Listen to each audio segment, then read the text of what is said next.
All right, what's going on, y'all? Hey, today I'd like to talk about identity and how this transgender issue is really one of identity confusion. The old DSM called it gender identity disorder. Now we're talking about gender dysphoria, about how one really cannot find any sort of satisfaction or well being living in the biological sex that one was created with.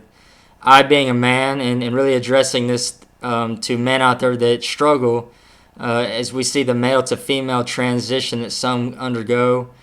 And it really does validate the truth that there is only maleness and femaleness, that this concept of gender along a spectrum is really a delusion, it's really a fantasy.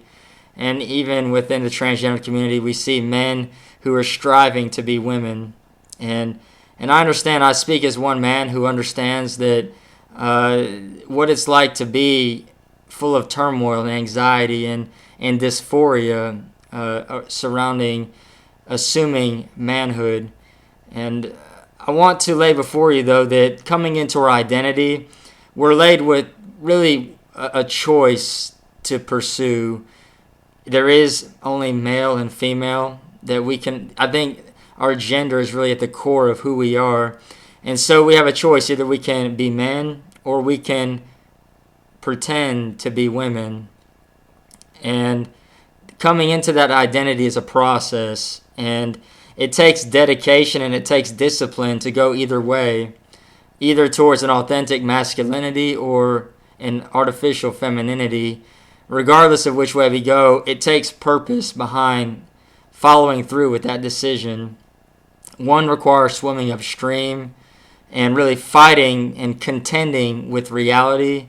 The other is about letting go and going with the flow and really just living in fantasy. So I see parallels between the two choices that we can make, either assuming a masculine identity or pursuing a feminine one.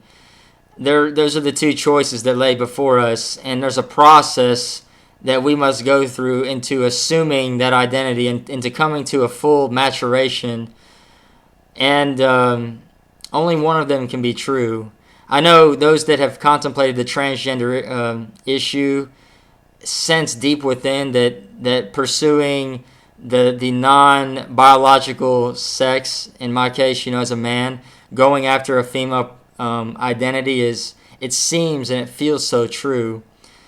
Let's look at that first. I call it a fantasy in this video.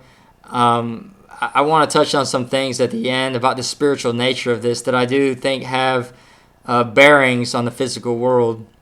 But let's say we go towards the fantasy. It does require effort and diligence and purpose to come into that identity in full. You see, at the outset, we say, okay, I am not man, I want to be woman.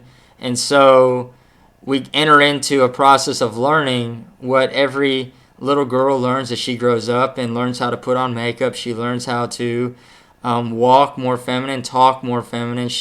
Some of this is subconscious, some of this is cultural, some of this, I believe, is very biologically hardwired into that person. But there is a process. There's all sorts of resources out there and how to train one's voice. And so this person decides that they want to bring their outer experience in line with what they feel so deeply within. That there's a process of coming into manhood, about assuming our true identity as sons of the Most High God rather than daughters of this fallen world. And so it is a process. I have to learn how to be a man. It's something that does not come natural to that nature that's so bent on the delusion. And so God teaches me in His Word what that looks like. He teaches me how to study His Word, how to pray, how to fast and seek His face, how to be around men who can invest into my life and really disciple me. And something that God has shown me is that manhood is bestowed onto an individual. It's not something that's attained. And so God has fathered me through this. And so it's been a process. But we have a choice in where we're going to invest our time and energy. We can assume manhood, but it requires God's wisdom. It requires His strength and His resources. or we can decide to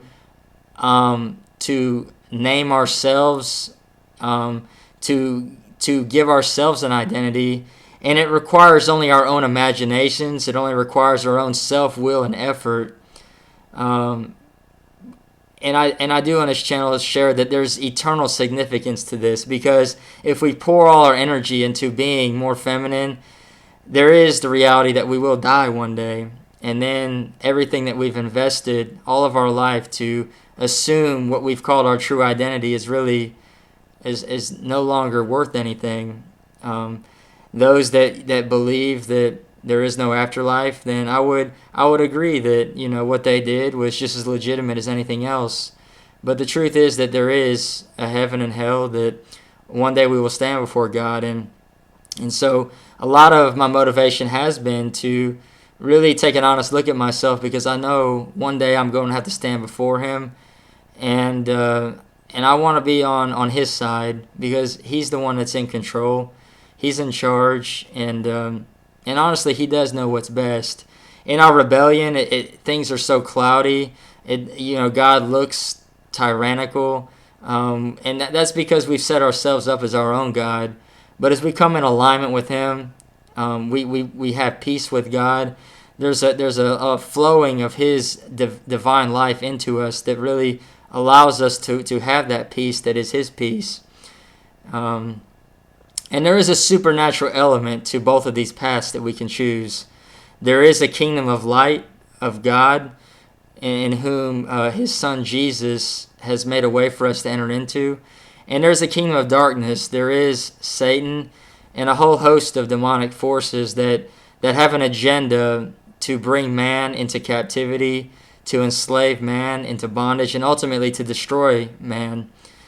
And so we have a choice. Either we're going to partner with this world and the demonic system, and as we do that, we allow these demonic forces to influence us.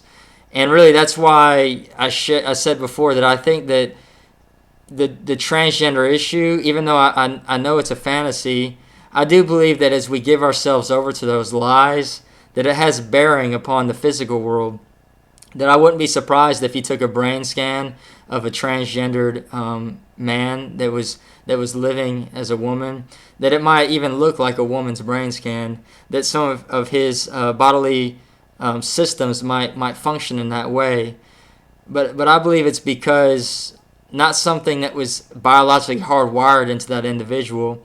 And really, I'm kind of getting a little bit abstract here. I really don't think there's much science any science that I would give any credence to that would suggest that this is the DNA, this is the chromosome that does this. We see this in operation, and we can objectively measure this. There's really a lack of that in the scientific evidence. But I will not discount the fact that I do believe that there's a spiritual reality that can very well affect the physical realm. And I can even testify from my experience that as I gave myself over to those lies, that I invited these demonic forces into my life that I believe really caused me to function and think and perceive the world in a more feminine way. And so we have the choice to partner with these forces, these demons, that basically will make walking more feminine come natural.